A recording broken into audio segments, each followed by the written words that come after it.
Ang tanong ko nga ano ba talaga ang motibo? Parang ano para sa akin kasi parang ano 'to show of force, breaking nga yun matatawag Ituro na merong kasalanan diyan, may pananagutan diyan kasi hindi naman mag-rally yung mga kanyang kapatid sa iglesia kung hindi sa kanyang sake And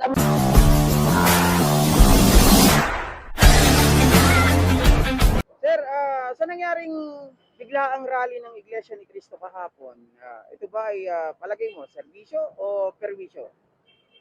Sir, alam mo sa totoo lang, itong mga ginagawa ngayon na rally mula pa kahapon ng Iglesia ni Cristo, parte naman ito ng karapatan ng bawat Pilipino, di ba?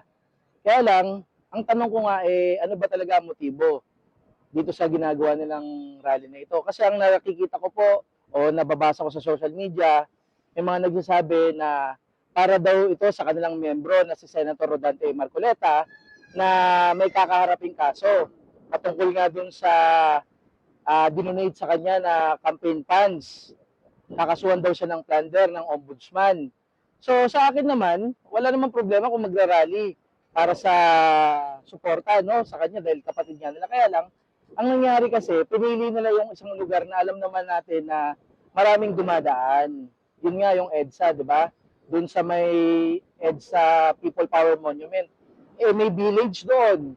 Tapos dinadaanan talaga, main na ano yan yan ang pinaka-main na daan dito sa Metro Manila So na-blocking na yun. May mga na-late sa eskwelahan ng mga estudyante, may mga doktor na maaaring may gagamutin, may mga pasyente, pero na-late sila sa kanilang appointment with their patient. At saka marami pa ng mga trabador ang na-late sa kanilang mga trabaho. So, parang sa akin kasi, pwede naman nilang ipanawagan ng hindi ganun kalawak ang kanilang, ayun, para sa akin ito diretsuhin ko na, perwisyo na maidulot sa mga Pilipino, lalong-lalo na dito sa NCR. Sir, palagay mo bakit biglaan? Bakit hindi nila ipinalam yung kanilang gagawing rally? Ako, sa totoo lang, hindi ko talaga alam ang pinakamotibo nila. Pero kung ako yung mag-iisip lang, opinion ko, parang para sa akin kasi parang show of force. Parang gusto nilang ipakita na ito, kaya namin gawin to bilang mga miyembro ng Iglesia ni Cristo. We can defy, di ba? We can defy the law. Oo, kasi pwede nating pwede nating ipunto yun Pwede nating ipunto talaga yun. Kasi tingnan mo wala silang secure na permit.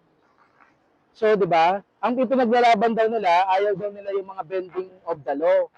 That actually is a good point. Kaya lang, they are also bending the law kasi wala silang secure na permit pala. Tapos ganun pala, breaking na yun matatawag Pero syempre, hindi naman ako legal expert. So, para sa akin, may irregularity. Hindi ko alam kung yan ay breaking. Pero bending, definitely, pasok na yan sa bending.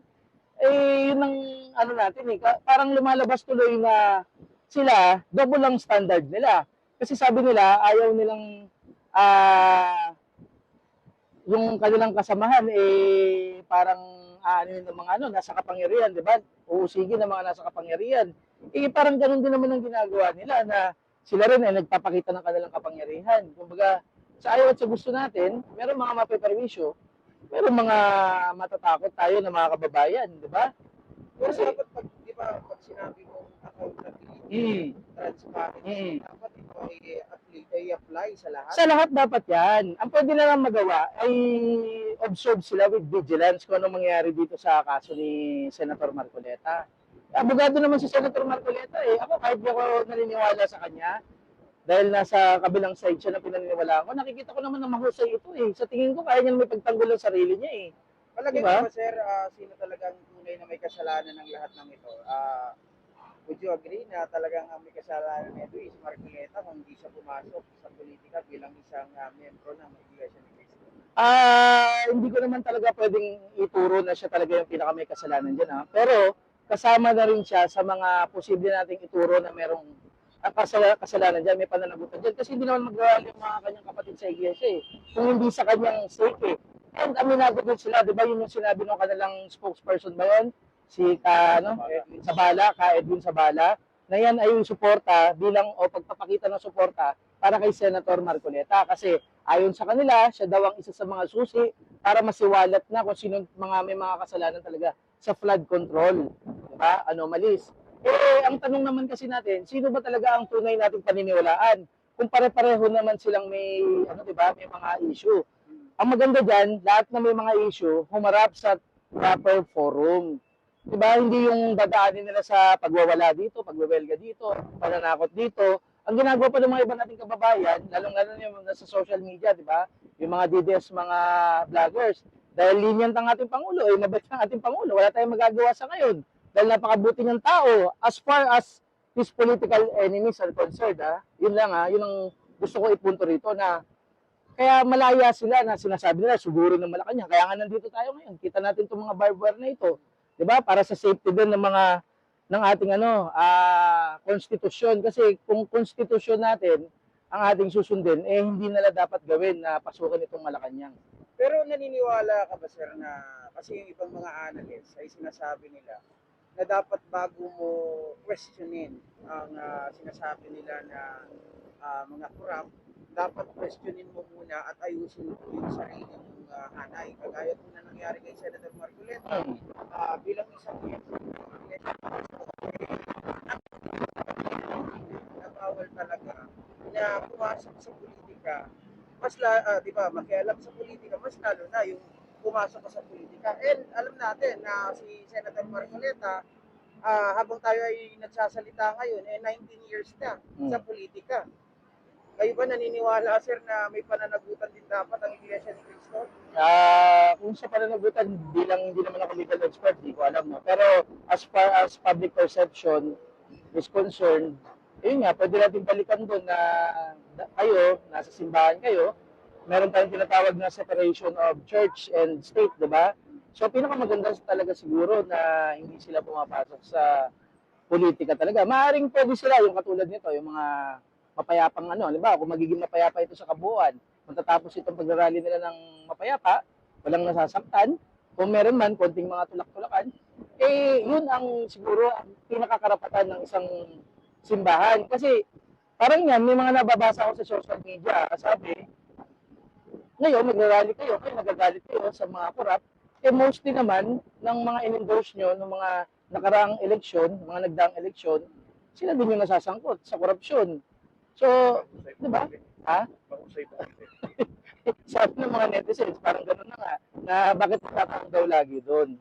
Pero yun na nga, pinakamaganda siguro, sunod tayo sa batas. Magandang point yung sinabi mo na sila ay galit ngayon sa korupsyon. Pero nananatili sila na nag-endorse ng mga tao dito na may kinalaman na, hindi lang sa ngayon kasi may bayad na.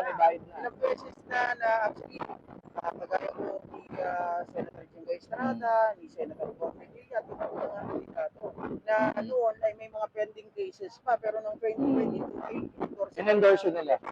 In-endorse nila. Kaya sir, ano kaya meron? Ayun na nga, din nga pumapasok yung sinasabi ko sa inyo na hindi maiwasang mahusgahan sila ng tao bayan. Ano mga tao ang antayin sa ginagawa ng iglesia.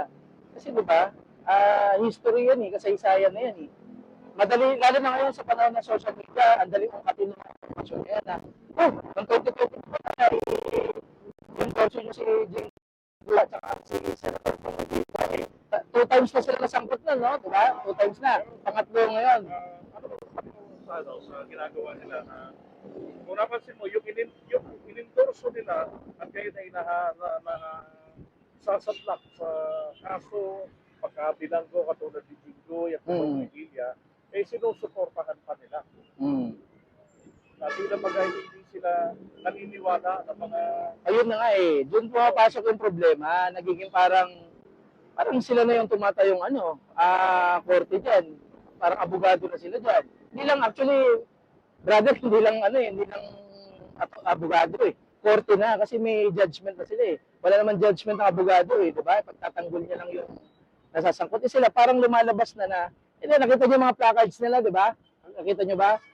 May mga si ganito daw, si former speaker daw ang umamin, pero si Marcoleta daw yung nakulong. Parang it goes something like that Tapos meron pa yung sa dulo, nakalimutan ko lang yung particular placard pero may bong Nilakihan yung bong Parang patama tuloy kay Pangulong Bongbong Marcos Jr. Yun ang pakiramdam ko Pero syempre hindi naman natin masabi. Parang, Ang tanong ko ngayon, sir, palagay mo ba kayang pababain ng Iglesia ni Cristo ang Pangulo ngayon o at least si Sara Duterte? Kasi hindi na pa tayo nag-aantay dito. mm, Sabi nila, lulusubin daw ang Malacanang. Hanggang ngayon, wala pa naman tayo nakikita na mga tao o nagpo-protesta. Maging doon sa EDSA, mukhang galing sa 15,000. Kanina, 11 a.m., 3,500 3,000, na no? lang sila. Sabi nga, napanood ko rin yun. Tungkol dun sa kakayahan, hindi natin alam eh. I mean, hindi natin alam kung this situation will escalate, pero kung ako lang tatanungin yun, sana huwag na nilang hilingin. Kung hilingin nila yung accountability, transparency, hayaan nila kung yung membro nila haharap dito. For all we know, ma-acquit naman si Senator Marcoleta, di ba? For all we know, mali natin ma-acquit. And then, siguro kung ma-acquit, since may nagkaso, I don't know, baka pwede silang mag-counter, di ba? Counter case, ganon. Something like that, di ba? Oh, yun ang dapat na lang hintayin. Tsaka, ako lang tatanungin nyo, ang maganda sa lahat ng mga iba't ibang kulay ngayon na may sinusuportahan, sa iba't ibang may mga pinaniniwala, mga political narrative, sana, konti na lang eh. Less than, almost 2 years na lang, di ba? Almost 2 years na lang, mag-election na naman. Doon nyo na lang pakita. Doon nyo na lang pakita. Pero meron akong narinig sa mga iba pang mga politiko rin, iba pang mga tao na talagang may kinalaman pagdating sa mga ganito, ay sinasabi nila na hindi daw kaya ng grupo lang ng mga ito kung hindi po nila makukuha yung civil society. Oo, tsaka yung church, Catholic Church. Oh. And most importantly, the men in uniform. Alam natin, military component, no? The men and women in uniform. Ako, ayoko naman magpaka-hipokrito na kahit isa dyan, kahit ilan dyan, walang frustration sa gobyerno natin. Pero sa palagay ko, sa kabuuan ng military, sa kabuuan ng Philippine National Police, mangingibabaw yung kanilang sinumpang tungkulin. Yun ang pinaniniwalaan ko. Hindi ko naman sasabihin na wala, zero kayo dyan. Meron silang supporters, siguro, naiilan, pero sa bandang uli, mangingibabaw sa kanila yung kanilang sinumpang tungkulin. Pag nakita nila na mostly ng kanilang mga kasamahan ay para sa kapayapaan talaga, naniniwala ako na hindi sila gagawa ng anumang ikakasira ng kanilang mga karera bilang mga uniformadong personnel, no? Uniform personnel. Okay, so yun lang brother. Maraming salamat sa iyo.